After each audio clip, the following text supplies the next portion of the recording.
Marami tayong action figure dito.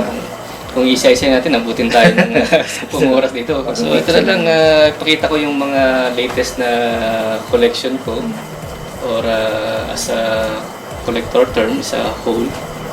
Yan. Ipakita ko yung latest whole ko na Dragon Ball SH Figure Arts. Yan. Si Vegeta. So bali, yung version nito is Broly. Movie. Sa movie siya. Nakikita niyo. Yan. So, mga collector dyan ng Dragon Ball. Pag napanood nyo, alam ko makaka-relate kayo sa amin ni Bro Kim. Sa aming video. Kung kuha sa anime, sa movie. Ganda. Yun na pa siya. So ito naman si Goku.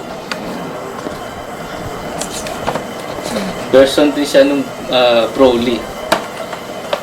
So panoorin nyo rin yun, yung Broly movie. Kasi yung itsura ng kids natin, kuhang-kuha talaga. Ganda ang pagkagawa. So, yan yung mga latest. And then yung si Android 21. Ito yung mga latest call natin ngayon. Ayan sila.